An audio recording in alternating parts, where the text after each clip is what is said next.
Hello everybody, welcome to my channel, Life with Tisha 1000. Welcome. How y'all doing? Hope all is well. Hope everybody's doing great. Welcome back to my channel, Life with Tisha 1000. If you could do me a very big favor, subscribe to my channel, like my videos, share my videos. Make sure you turn on your notification bell so you won't miss any of my content. Make sure you comment down below, let me know that you watched all the way through, and help your girl get to 100K subscriber, guys. I know we can do it. I've been seeing everyone show me love and support by subscribing to my channel, and y'all been watching my videos and liking my videos, and I'm so grateful for that. And if we can keep that going, I would gladly appreciate it, because you guys, I am in a very tight squeeze right now, and I don't talk to no one or anything like that, so I just wanted to let you guys know, a little backstory of, what's going on with me, and a little bit about me, so you can know the things that I'm going through currently. So yeah, I'm coming to you guys with, with a little story time of a little bit about me. So, first and foremost, my name is Tisha, okay? You pronounce it Tisha. Like, I wanted to touch base on, it was a topic that Tamika had talked about her lifehood and everything, like, about her life, her childhood and everything growing up. And I said a little bit when I was watching her video, and it touched me a lot. And I just want to come and address, like, a few things that I want to talk to you guys about.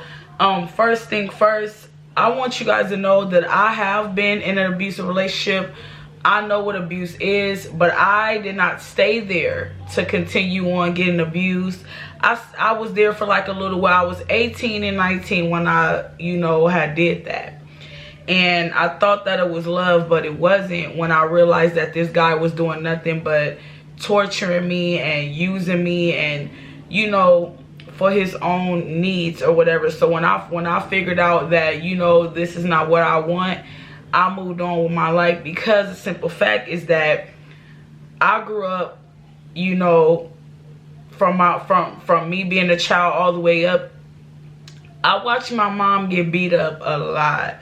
She used to get beat up so much by my dad, it was ridiculous. Like really, like, she really used to sit there and just get beat up. Just, you know what I'm saying? My dad, he'll walk into the house and he'll just, like, just explode on her and just start beating her up. He'll take her money. He'll do it right in front of us and won't even care about how we think or how we feel. And that sat on me for so long. And then my aunties, I also saw them getting beat on by their husbands and stuff like that. So it ran in the family. And I wanted to be like, my mom used to always tell me, you're different. She used to always look at me and say, baby, you different from, a lot of people in this family. And people used to always stop me and tell me, you got a blessing coming your way. Everyone has a blessing coming their way, you know what I mean? But they used to always tell me, you have a blessing coming, and when you do, when you do succeed with that blessing, you're going to notice that a lot of things are going to be changing in your life for the better. And I never understood what they were talking about. So, as I'm growing up from 18 and up, I was getting mistreated, abused, just like I saw my mom and my aunties them getting treated, and my grandma, it was just a cycle. So I told myself, once I make it, I went once I start having my own family, I'm going to teach my kids not to pick, that kind of person. I'm going to teach them what real love is. I'm going to teach them what they supposed to have in their life to help them grow, and what they don't supposed to have in their life. And I'm a mother of 4. I have 2 girls, 2 boys, and I have an oldest child. She's 12, and I still got to get on her case and teach her right from wrong, just like the other ones. And I'm a single mother. I'm raising my boys on my own. I'm raising my daughters on my own. It's always been that way. And I've been doing good, but it's like I'm going through a lot right now, and it comes to a point to where something in your life is gonna try to, curveball you and see if you can get over that big hump in your life. So I'm to the point to where right now I'm trying to get over that big hump in my life, and I know that I'm gonna make it by the grace of God, because God has always been there for me. And I'm not just sitting here saying this because I want sympathy, or sitting here saying this because I want somebody to, like, you know what I mean? But I'm a person that don't talk to nobody. Like, I hold it in before I open up to anyone. And that's the God honest truth, and I always been like that. But I used to like, when I was younger,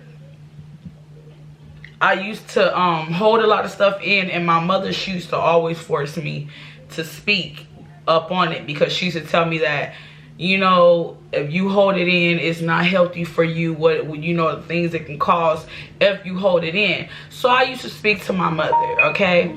Before anything, I used to speak to my mom, and I used to always tell her, you know, when I'm going through something. I learned that as I grew up. I used to be like, okay, you know what, I'm not gonna say nothing. My mom used to have to force me to say something.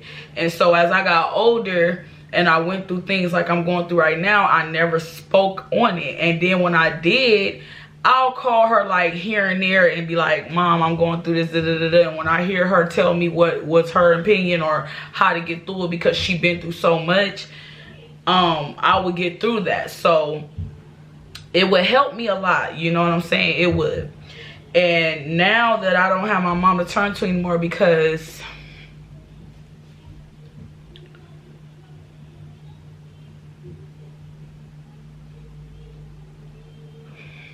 okay, I don't have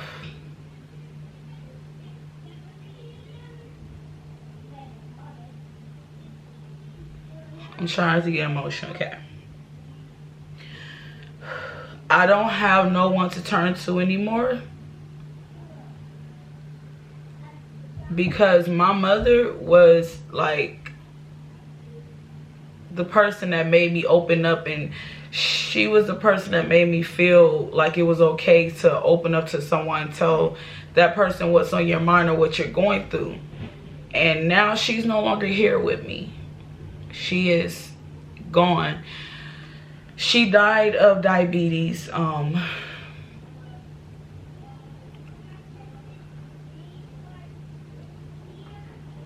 last thing my mom said to me was, can I do her hair and her makeup? And I had told her, you know, we was texting over the phone, and I was like, Mom, you know, let me know when you want me to do your hair and makeup, so I can let my boss know, you know what I mean? So I can put in a 2 weeks notice to come all the way out there to Banny, like 2 hours away, to do that for her, because I've always done her hair since I was 10. Like, I was very good at hair, and I still am. She did not tell me. And so when I started talking about my little sister, my little baby sister, I was like, oh, how's she doing in sports and everything like that? She started speaking. And then when I went back to, okay, when do you want me to do your hair and makeup so I can let my boss know, she didn't say nothing. Then I saw her over a video, like a FaceTime. I was FaceTiming my sister that lives out there with her, and I was like, turn the camera to Mom. She kept saying she's tired. You know, she didn't look like herself, and she kept falling asleep unusually. And so I told them to call the ambulance, because I'm not there. I'm way out here, like 2 hours away from her. So I'm like, okay, Mom, you know, the ambulance are coming. They come and they get her. She start crying. I heard her in the background saying, tell them I love them, and I want y'all to stick together, and I want you to stay strong for your kids, and I promise y'all, you know, I love y'all. I love y'all. And she just kept saying like off the wall stuff. She was crying, and you heard the door close, right? So she went to the hospital. I spoke to her on the phone, and then after I did that, my mom, I went to sleep, and it was time for me to go to work. It was like a weekend, and it was the last day of the month, on the 31st. Okay, she has now been gone for like 3 years now. Okay,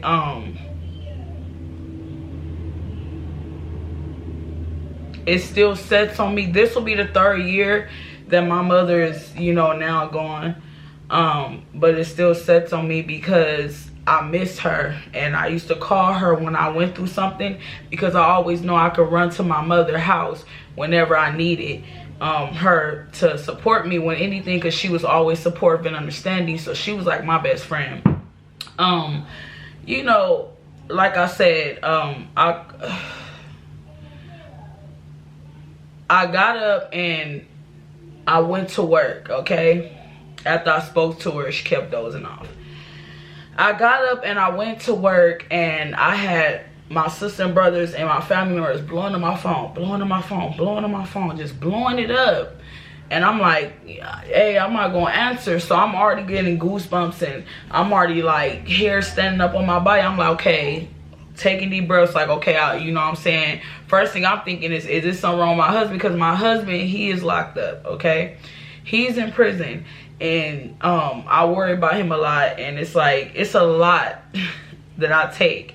And I don't talk to anybody besides my mom when I do have the time, but I really don't talk to her like that because she was so sick.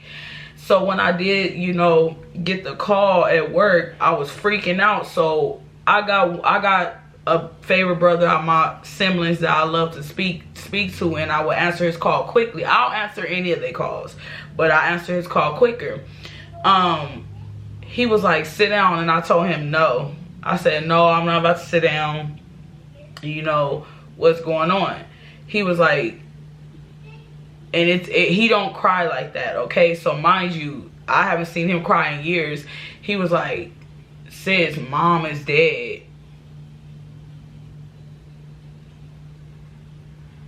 And I was like, no, don't. Okay, stop playing with me. I was like, stop playing with me. No, she not. No, I just spoke to mom. Yeah, I said, I just spoke to mom last night. Like, what you talking about? She's dead. Okay? Immediately, I freaked out, okay? I flipped. I didn't know what to do. I was lost. And my mom, I wasn't there to see her. So my sister and brothers, they were all there to see her as she was fading away. And then they came and picked me up the next day, and I saw her in the morgue. And I was just, you know, it was unbelievable. So the last message she told me was to do her hair and her makeup. I delivered just that. And my income tax that came around, I put all my money on my mother. You know, my stepdad, he wanted to get rid of my mom by like burning her up. And my mom said if she ever dies, she don't never want to be burnt. And so I took my money and I put it on her casket. I got her name carved inside her casket. I got her buried inside of a casket that belongs to her, okay? I did my mom's makeup. I did her hair. I did her clothing, everything. I literally put the whole thing together because I found a paper in my mom's purse of the way she wanted her funeral to be. And I granted her wish, and nobody knew that. And then I found the video in her phone. She was recording herself in the hospital a day before she died, and she recorded the date on the board. You know what I mean? Like, she was literally updating herself on the day she's gonna die. She didn't tell nobody when she was gonna die, but she was getting ready. And my heart was broken, and to this day my heart is broken. It feel like it just happened yesterday. And we will be going on a full 3 years now, and I still haven't got over the fact, you know. And my husband, he was there through everything with me, and I worry about him a lot because he's locked up in prison, and he's always going through something. And I pray every day that God will bring him home, because he goes, if you know what prison is and what it offers, you know what I'm talking about. And then on top of that, I'm going through the crisis that I'm going through, which I don't want to speak on because I don't want the wrong person to hear what I'm going through until I get over that. Once I'm in my destination and my environment and everything is set the way I want it to be, I will open up to you guys about it. But I just want to come to you guys with a little backstory on letting you know about me, because I had seen how Tanisha, sorry about that. I had seen how Tamika opened up about her, you know, her life, and it made me want to open up. It made me feel comfortable to open up too about my life. Tamika really encouraged me to do that. And again, I apologize if I said Tanisha, because I got a sister named Tanisha, so I apologize. So yeah, Tamika. You know, I don't know how I keep getting the names like I keep saying the wrong names, but I have two aunties named Tamika, and I don't know why. So Tamika, okay. So yeah, she encouraged me to want to make this video, okay guys? So yeah, so my mom, she's no longer here, okay? So yeah, growing up, like I said, I've been seeing my mom get beat up every day. I used to pick, like, my dad shot my mom, I picked the bullet out of her chest. And I'm sorry if I'm all over the place. I'm just telling you, you know, everything. You know, so I picked the bullet out of my mom's chest. I saved her life. She was pregnant with my little baby brother, and my dad shot her. And I went in the closet and I picked the bullet out of my mom's chest, and I put pressure on it.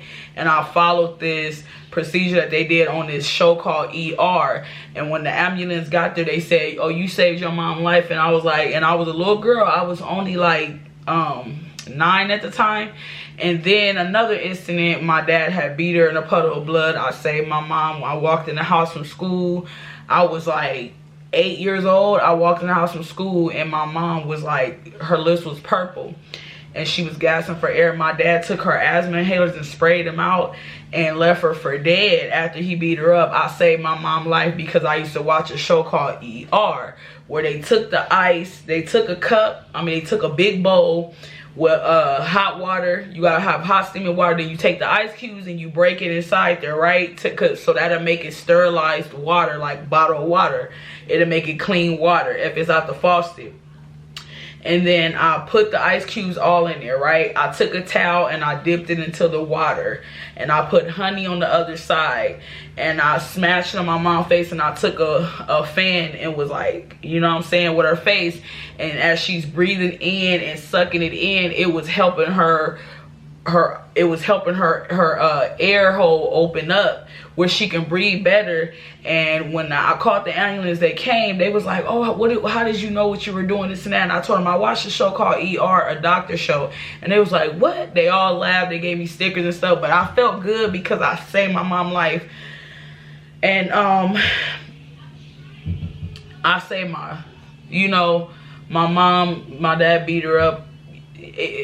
Just growing up, I've seen a lot, you know.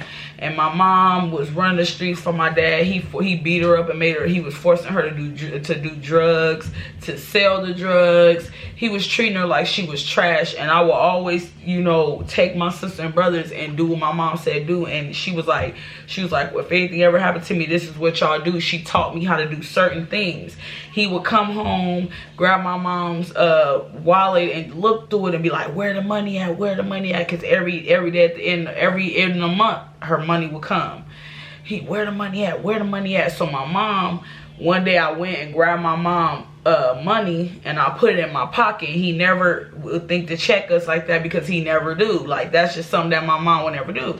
So he beat her up and she was like, "I need my money. I need my money. Please don't do this." And we heard her screaming, right? So he beat her up and did what he did. As we watching it, whole time I got my mom's money in my pocket. I put the money in my mom's pocket. I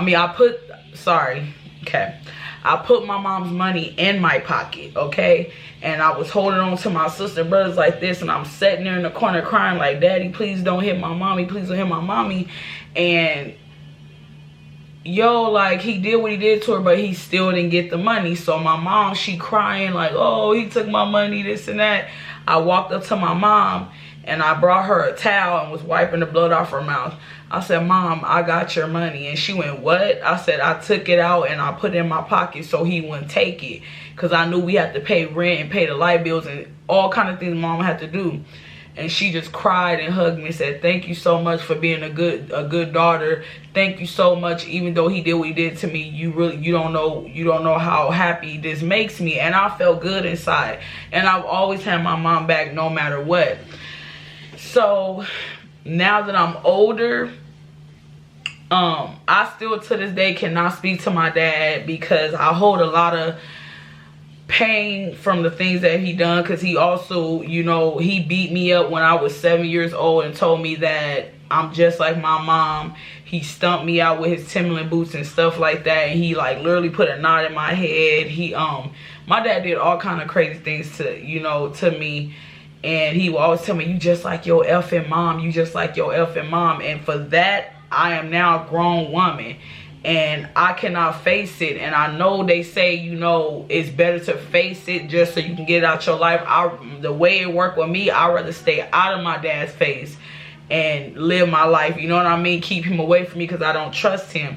My mom is now dead, and I can't call on her or turn to her and be like, you know what I'm saying? I gotta be a grown woman and take things how it is. So that brings me back to this. What I'm going through right now, I will speak on it, you know, as you know, as I get over it, but I just don't want to speak on it right now. But I just want to give you guys a little bit of input of my life, just to let you know that my life is not perfect, and I have been through struggles. I've been homeless and so much more. I can keep going. And if I wrote a book, my books would keep going constantly, and they will sell because I got stories to tell. But I'm gonna leave it at that.